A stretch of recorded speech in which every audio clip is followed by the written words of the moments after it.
வணக்கம் சார் நண்பர்களே, எல்லோரும் எப்படி இருக்கீங்க? நல்லா இருக்கிறீங்கன்னு நினைக்கிறேன். இதுக்கு முன்னாடி போட்ட வீடியோ வந்து எல்லாத்துக்கும் பிடிச்சிருக்குன்னு நினைக்கிறேன்.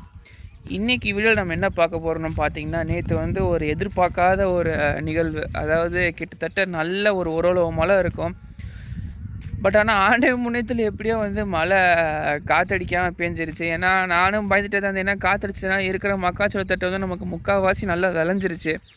இதுக்கு மேலே காற்றடிச்சதுன்னா நமக்கு மக்காச்சோள தட்டு ஃபுல்லாக சாஞ்சிரும்னு நினச்சேன். பட் ஆனால் எப்படியோ நல்லதாக போச்சு. காற்றடிக்காமல் ஓரளவுக்கு நல்ல மழை. இப்போ இதில் இன்னொரு அட்வான்டேஜ் என்னென்னு பார்த்தீங்கன்னா, நம்ம மிளகா நடலான்ட்டு ஒரு பிளாட் ஒதுக்கி வச்சுருந்தேன் பார்த்தீங்களா, அது உழவு ஓட்டுறதுக்கு தோது இல்லாமையே இருந்தது. அதனால் அதுவுமே நல்லா மண் ஃபுல்லாக சூப்பராக நல்லா ஊறிச்சு. ஸோ அதனால் இன்னும் அது உழவு ஓட்டுறதுக்கும் எந்த பிரச்சனையும் இல்லை. ஓரளவுக்கு இந்த காலகட்டத்தில் நல்ல ப்ராப்பராக நமக்கு தேவையான நேரத்தில் கரெக்டான சூழ்நிலையில் மழை பெஞ்சிருக்கு. பார்ப்போம். ஏன்னா உன்னை அடுத்து நீட்டாக உழவு ஓட்டிட்டு அடுத்து நாற்றெல்லாம் போட்டு வச்சுருக்கோம் மிளகாய்க்கு. ஸோ அதனால் நம்ம அடுத்து நீட்டாக உழவு ஓட்டிட்டு நம்ம நாற்று வர்ற வேலையை பார்க்கலாம். இன்றைக்கி வீடியோத்துக்கும் பிடிச்சிருந்ததுன்னா லைக் பண்ணுங்கள், ஷேர் பண்ணுங்கள், கமெண்ட் பண்ணுங்கள். புதுசாக வரவங்க சப்ஸ்கிரைப் பண்ணிக்கோங்க. வாங்க வீடியோக்குள்ளே போகலாம். இதுதான் பார்த்திங்கன்னா, இப்போதைக்கு நம்ம மிளகா நடுறதுக்குன்னு பிளான் பண்ணி வச்ச பிளாட்டு. நல்லா ஏற்கனவே தட்டு முக்கால்வாசி நல்லா நுணுங்கிருச்சு. ரோட்டோவேட்டரில் போட்டு கிட்டத்தட்ட ஒரு 4 தடவை உழவு ஓட்டியிருக்கு. அதனால் பார்த்திங்கன்னா தட்டெல்லாம் நல்லா நீட்டாக அளவுக்கு நுணுங்கிருச்சு. இருந்தாலும் நம்ம பட்டம் ஓட்டுறப்ப அங்கங்கே சிக்கும்னு நினச்சோம். இப்போ பார்த்திங்கன்னா நல்லா மழை பேஞ்சிருக்கு. ஸோ அதனால் தட்டுமே கொஞ்சம் நல்லா ஊறிடுச்சுன்னா இன்னும் அடுத்து உழவு ஓட்டுறப்ப இருக்கிறது இன்னும் சின்ன சின்ன பீஸாக நுணுங்கிரும். ஸோ அதனால் நமக்கு எந்த ப்ராப்ளமும் இல்லை. அதே மாதிரி பார்த்திங்கன்னா மக்காச்சோளத்துக்கும் தண்ணி நிப்பாட்டி 1 மாதம் ஆகுது. அதே மாதிரி தட்டெல்லாம் பழுக்க ஆரம்பிச்சு போன வீடியோவில் உங்களுக்கு சொல்லியிருந்தேன். அதே மாதிரி பார்த்திங்கன்னா திருப்பி இப்போது நல்லா மழை பேஞ்சிருக்கு. இதில் இன்னொரு அட்வான்டேஜ் என்னென்னு பார்த்திங்கன்னா, நம்மளுக்கு காற்றடிக்காமல் மழை பேஞ்சிருக்கு. இப்போ காற்று அடிச்சிருந்ததுன்னா நம்ம இருக்கிற கரசக்காட்டு மண்ணுக்கும் இருக்கிற ஈரத்துக்கும் தட்டு ஒரு பக்கம் சாய ஆரம்பிச்சிருச்சுன்னா அப்படியே ஒன்று ஒன்றா சாஞ்சிட்டு எங்கே போய் நிற்கிதோ அங்கே தான் போய் நிற்கும். ஸோ அதனால் நம்மளுக்கு அந்த பிரச்சனையும் இல்லை. ஓரளவுக்கு நீட்டாக ரெடி ஆகிடுச்சு. சும்மா அங்கங்கே இந்த மாதிரி ஒன்று தான் உரக்காலில் சாஞ்சிருக்கு. அது நடக்கிறது தான். ஸோ எந்த பிரச்சனையும் இல்லை.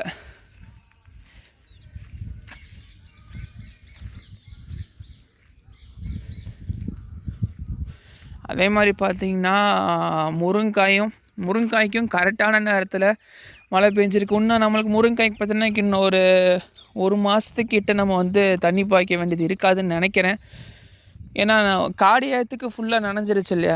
ஸோ அதனால் இந்த ஈரமே நமக்கு இன்னொரு 10 நாளைக்கு இருக்கும். அதுக்கப்புறம் ஈரம் திருப்பி ஃபுல்லாக காயறதுக்கு அந்த பக்கம் இன்னொரு 10 நாள் ஆகும். ஸோ அப்ராக்சிமேட்டாக ஒரு 20 to 25 டேஸ் நமக்கு இதுக்கு தண்ணி விட தேவையில்லை. ஏன்னா நம்ம ரொம்ப தண்ணி விட்டோம்னா நல்லா கொழுன்னு மேலே அப்படியே ஒத்த கோலாக போயிடும். ஸோ அதனால் இன்னும் அப்படியே இதில் நல்லா பெருசாக இருக்கிற மரமாக பார்த்து இன்னும் கொழுந்து ஒடிக்க ஆரம்பிக்க வேண்டிதான். முருங்காயை பொறுத்த வரைக்கும் எந்த பிரச்சனையும் இல்லை. அதே மாதிரி சொரக்காய்க்கு நாங்கள் இடையில என்ன நினச்சிருந்தோன்னு பார்த்திங்கன்னா, சொரக்காய்க்கு நடுவில் தானே இருக்குது. இந்த மாதிரி நடுவில் தண்ணி பாய்ச்சிடலாம். அதே மாதிரி இந்த நடுவில் தண்ணி பாய்ச்சோம்னா கொடி ஓடுறதுக்கு தோதாக இருக்கும்னு நினச்சோம். அதுதான் எல்லாமே நம்ம பிளான் பண்ண மாதிரி இயற்கையில் கரெக்டாக நீட்டாக நடந்திருக்கு. மழை பெஞ்சதுனால இப்போ கொடி ஓடுறதுக்கும் ஈஸி. நல்லா கொடி நல்லா பிடிச்சி ஓடிக்கும் நல்லா ஈரமாக இருக்கிறதுனால.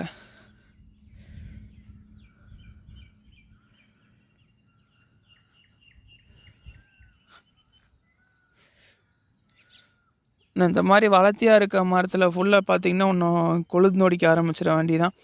ஏன்னா இந்த ஸ்டேஜுக்கு மேலே விட்டோம்னா மரம் அப்படியே சைடில் கிளை விடாது, நேராக ஒரே இதை மேலே போயிட்டே இருக்கும். இன்னும் பெருசாக இருக்கிற மரமாக அப்படியே பார்த்து அப்படியே இன்னும் கொழுந்து ஒடிக்க ஆரம்பித்தோம்னா கரெக்டாக இருக்கும் நம்மளுக்கு. சொரக்காயில் அங்கங்கே ஒன்று பிஞ்சு இருக்குது. இன்னும் அதுவுமே இன்னும் ஒரு 10 நாள் போச்சுன்னா ஒரு நாள் டு ஒரு நாள் சொரக்காய் நமக்கு ஒடிக்கிற பக்குவத்துக்கு வந்துடும். இங்கே பார்த்தீங்களா, அதுதான் ஒரு சொரக்காய் எங்கேயோ இருந்தது. அதனால் அது எங்கேன்னு தெரியல. அதனால் ஓரளவுக்கு தேடி கண்டுபிடிச்சாச்சு. இதுதான் மயிலோட வேலை.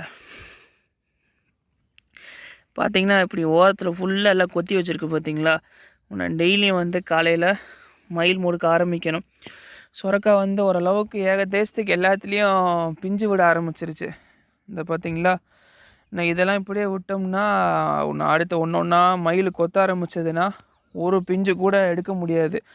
இன்னும் ரெகுலராக காலையில் ஏர்லி மார்னிங் வந்து இன்னும் ரெகுலராக டியூட்டி வர ஆரம்பிச்சிச்சு. திருப்பி இன்னும் வந்து ரெகுலராக காலையில் வந்து ஒன்று மயில் முடிக்க ஆகணும். ஏன்னா ஒன்று அங்கங்கே அப்படி அப்படியே பிஞ்சு விட ஆரம்பிச்சிச்சு. ஏன்னா அதில் வந்து நமக்கு ஒரு பிஞ்சு ஃபுல்லாக இருக்குது. இதிலெல்லாம் பார்த்திங்கன்னா பாருங்க, இதிலெல்லாம் பார்த்திங்கன்னா இப்போ தான் பிஞ்சு விட ஆரம்பிச்சிருக்கு. இன்னும் இதெல்லாம் கொத்தி எடுத்ததுன்னா அவ்வளோதான். இன்னும் இந்த பிஞ்சு கடைசி வரைக்கும் ஊறவே ஊறாது. நான் ரெகுலராக வந்து நமக்கு டியூட்டி காலையில் வந்து மயில் முடுக்கிறது வந்து இன்னும் ஒரு டியூட்டி ஆயிடுச்சு. நான் ரெகுலராக காலையில் பார்த்திங்கன்னா கிட்டத்தட்ட ஒரு 6 to 8 வரைக்கும் மயில் வர ஆரம்பிக்கும். அதே மாதிரி சாயங்காலமும் ஈவினிங் வந்து ஒரு 5 மணிக்கு வந்தோம்னா 5 to 6, 7 மணி வரைக்கும் வெளிச்சம் இருக்கிற வரைக்கும் மயில் இருக்கும். இன்னும் டெய்லி 2 நேரம் வந்து மயில் முடிக்கே ஆகணும். இங்கே பாருங்கள், இங்கேயும் வந்து ஒரு பிஞ்சு இருக்குது. இங்கே பார்த்தீங்களா, அதையும் கொத்திருக்கு பாருங்க ஓரத்தில். இப்போ எல்லாம் மறைச்சதுனால நமக்கு பிரச்சனை இல்லை, அந்த கொத்துனதோடு அப்படியே நின்றுச்சு. ஸோ அதனால் சேஃப் அங்கேயே இருக்கட்டும்.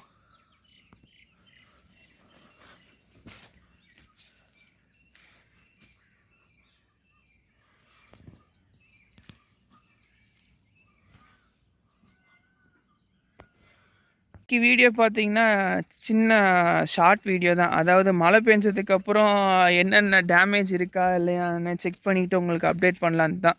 ஸோ இன்றைக்கி வந்து ஒரு சின்ன ஷார்ட்டான வீடியோ தான். இன்றைக்கி வீடியோ எல்லாத்துக்கும் பிடிச்சதுன்னா லைக் பண்ணுங்கள், ஷேர் பண்ணுங்கள், கமெண்ட் பண்ணுங்கள். புதுசாக வரவங்க சப்ஸ்கிரைப் பண்ணிக்கோங்க. மீண்டும் இன்னொரு வீடியோவில் சந்திப்போம். நன்றி.